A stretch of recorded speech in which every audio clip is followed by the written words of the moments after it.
பெருமானார் ஸல்லல்லாஹு அலைஹி வஸல்லம் அவங்க மதீனாவுக்கு வந்தாங்க. நேற்று ஒரு விஷயம் சொன்னேன், குபா மஸ்ஜித் போக்குள்ள என்ன சொன்னேன், எப்போ வந்தாங்க? செப்டம்பர் 23 வந்தாங்கன்னு சொன்னா, அங்கே ஜும்மாவை அங்கே வந்து திங்கள் செவ்வாய் புதன் வியாழன் 4 நாள் இருந்தாங்க. வெள்ளிக்கிழமை ஜும்மா மஸ்ஜித்னு ஒன்று இருக்குது பக்கத்தில், அதில் அந்த வழியாக அழைச்சிப்போ அந்த வழியில் தொழுதுட்டு அடுத்து ரசூல்லா இங்கே வந்தாங்க. வந்துட்டு ரசூல் ஸல்லல்லாஹு அலைஹி வஸல்லம் அவங்களுடைய எல்லாருமே வரவேற்றாங்க. எங்கள் வீட்டில் தங்குங்கன்னு எல்லோரும் கேட்டாங்க. அப்போ ரசூல் ஸல்லல்லாஹு அலைஹி வஸல்லம் யாருடைய மனசையும் புண்படுத்த விரும்பல. இப்போ சொன்னாங்க, என்னுடைய ஒட்டகம் எங்கே அமருதோ அந்த வீட்டில் நான் தங்குவேன்னு சொன்னாங்க. ரசூல்லாவுடைய ஒட்டகம் வந்து நேராக வந்து ஒரு வீட்டில் அமர்ந்துச்சு. யார் வீடு தெரியுமா? பாதி வந்துருக்கு, மீதி வேற அன்சாரி வந்துருச்சு. அபு அய்யூபுல் அன்சாரி. அவர் யாருன்னு சொன்னா, அண்ணலம் பெருமானார் ஸல்லல்லாஹு அலைஹி வஸல்லம் இங்கு வருவதற்கு மதீனா என்று சொல்ல, மதீனா என்றால சிட்டின்னு அர்த்தம்.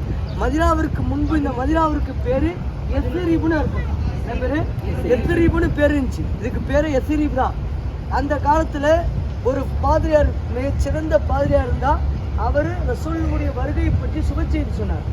அந்த நேரத்தில் ஒருவர் தான் சொன்னார், ரசூல்லா வந்தாங்கன்னா எங்கள் வீட்டில் தான் தங்கணும் என்று ஒரு பத்திரம் எழுதி அதை வருடமாக கொடுத்துட்டு வச்சு, அதுதான் அபு அய்யூபுல் அன்சாருடைய வீடு. அந்த ரசூல்லா வந்து முதலாக தங்கின அபு அய்யூபுல் அன்சாருடைய வீடு இருக்கே, யாருக்கு பாருங்க, அந்த ஸ்பீக்கர் மாதிரி இருக்கா, 2 இது மாதிரி கழுத்து இருக்கா,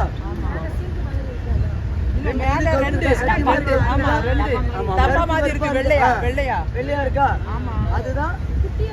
ஆமா, குட்டியா அவ்வளவுதான் வீடு, 10 தான் இருந்துச்சு, பெருசாலாம் இல்லை. அடையாளத்துக்கு அது அடையாளத்துக்கு அங்கேதான் ரசூல்லா முதலாக தங்கின வீடு. சரி, கையில வந்துடலாம்.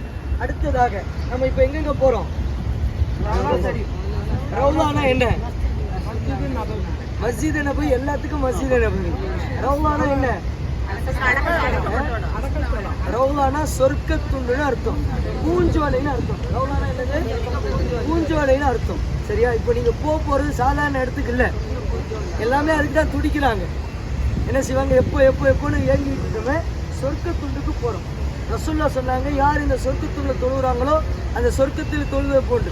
இன்னும் ஒரு ஹதீஸுடைய கருத்தின்படி பார்த்தா, இந்த இடமானது, நீங்கள் தொழ போகக்கூடிய இந்த இடமானது நாளை சொர்க்கத்தோடு இணைக்கப்படும்.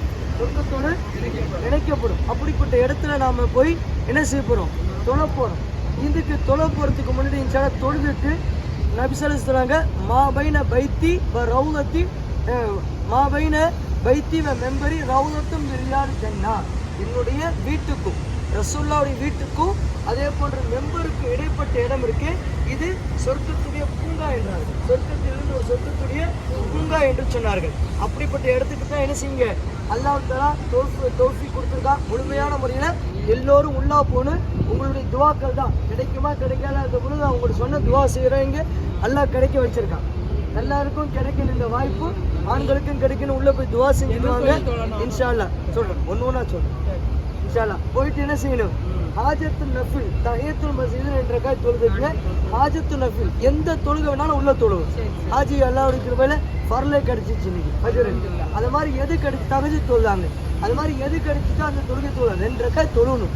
அது எப்பொழுது நம்ம 2 ரக்காத் தொழுதாலும், பள்ளிக்கு போனோம்னு சொன்னா, ஒரு புது இடத்துக்கு போனா தஹியத்துல் மஸ்ஜித் அல்லது தஹியத்துல் பைத் என்று அந்த இடத்துடைய காணிக்கை என்பதாக தொழுவணும். இதுதான் எல்லா இடத்துலையும்.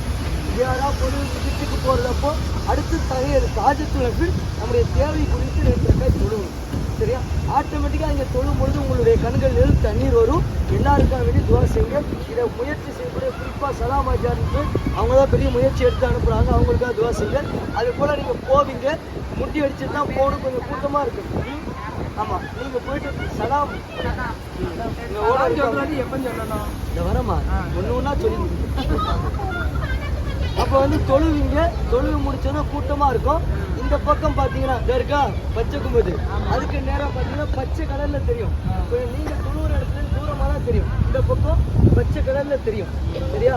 அதில் ஃபஸ்ட்டு இந்த பக்கம் இருக்கிறது ஒரு 3 கட்ட மாதிரி தெரியும். நீங்கள் தூரத்திலே பார்க்க லேசாக தான் தெரியும். ஃபஸ்ட்டு இருக்கிறது ரசூல் ஸல்லல்லாஹு அலைஹி வஸல்லம் வீட்டு பொருட்கள் இருக்கிறது. ஃபஸ்ட்டு பச்சை ரசூலுல்லாஹ்வுடைய வீட்டு பொருட்கள் இருக்கிறது. அடுத்து சென்ட்ரல்ல இருக்கோ அதில் தான் அண்ணலம் பெருமானார் ஸல்லல்லாஹு அலைஹி வஸல்லம், அடுத்து அபூபக்கர் ரலியல்லாஹு, அடுத்து உமர் ரலியல்லாஹு அடக்கப்பட்டிருக்காங்க. அந்த ரசூலுல்லாஹ் அடக்கப்பட்டிருக்கிற பின்பகுதியில் ஃபாத்திமா ரலியல்லாஹுடைய வீடு. ஆரம்பத்தில் இங்கே இருக்குன்னு சொன்னால் கடைசி காலத்தில் ஃபாத்திமா ரலியல்லாஹு வீடு அந்த பக்கம் வந்துருச்சு. ரவுலாவுக்கும் பின்பக்கத்தில் தான் ஃபாத்திமா ரலியல்லாஹு வீடு.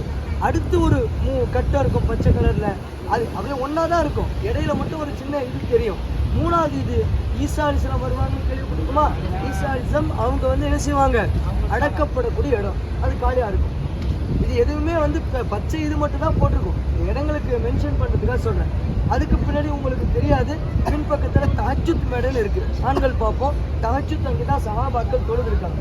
அதுக்கு பின்னாடி அஸ்ஹாபு சுஃபா என்ற ஒரு திண்ணை இருக்கும், திண்ண தோழர்கள் சொல்றது கேள்விப்படுமா இல்லையா, அது இருக்கும். சரி, இப்போ போயிட்டு என்ன செய்வீங்க, தொழுவீங்க. தொழுத பிறகு அஸ்ஸலாத்து வஸ்ஸலாமு அலைக்க யா ரசூலல்லாஹ், 3 தடவை சலாம் சொல்லு. வஸ்ஸலாத்து வஸ்ஸலாமு அலைக்க யா ஹபீபல்லாஹ், வஸ்ஸலாத்து வஸ்ஸலாமு அலைக்க யா ரஹ்மத்துல் லில் ஆலமீன். உங்களுக்கு என்ன வார்த்தை தெரியுமோ 3 வார்த்தை சொல்லுங்க. அடுத்து அஸ்ஸலாமு அலைக்க யா அமீருல் முஃமினீன் ஹஸ்ரத் அபூபக்கர் சித்திக் ரலியல்லாஹு அன்ஹு. அடுத்து அஸ்ஸலாமு அலைக்க யா அமீருல் முஃமினீன் ஹஸ்ரத் உமர் பின் கத்தாப் ரலியல்லாஹு அன்ஹு. இந்த வார்த்தைகளாம் சொல்லணும். 3 முறை ரசூலுல்லாஹ்க்கு சலாம் சொல்லிட்டு அபூபக்கர் ரலியல்லாஹுக்கும் உமர் ரலியல்லாஹுக்கும் சலாம் சொல்லிட்டு வந்துடணும். இன்ஷாஅல்லாஹ் நீங்கள் வந்த பிறகு நம்ம வெயிட் பண்ணோன்னா ஜன்னத்துல் பக்கியை பார்த்து நம்ம இப்பயும் சலாம் சொல்லிக்குவோம். இன்ஷாஅல்லாஹ் வந்த பிறகும் நான் மற்ற விஷயங்களை நான் உங்கள்கிட்ட இன்ஷாஅல்லாஹ் எப்படி ஃபீட்பேக் கேட்பேன் இன்ஷாஅல்லாஹ். சரியா? இப்போ போயிட்டு தொழுதுட்டு சலாம் சொல்லிட்டு வரணும். இப்போ அனுப்பி வைப்போம் இன்ஷாஅல்லாஹ். சரியா? இன்ஷாஅல்லாஹ் அல்லாஹ்வுடைய கிருபையில எல்லாருக்காக துவா செய்யுங்க, ஏற்பாடு பண்ணுங்க, துவா செய்யுங்க. இந்த பக்கம் பார்த்து சலாம் சொல்லுங்க. அஸ்ஸலாமு அலைக்கும். அஸ்ஸலாமு அலைக்கும். குறிப்பிட்ட 5 நிமிஷம் 10 நிமிஷம் தான் கொடுப்போம். அஸ்ஸலாமு அலைக்கும். அஸ்ஸலாமு அலைக்கும். அஸ்ஸலாமு அலைக்கும். யா தாரல் கௌமில் முஃமினீன் வல் முஸ்லிமீன் இன்ஷாஅல்லாஹு லாஹிகுன். நஸ்ஸலுல்லாஹு லனா வலக்குமுல் ஆஃபியா. அன்தும் சலஃபத்தும் வ நஹ்னு பில் அஃபர். சரி, போமா இன்ஷாஅல்லாஹ்.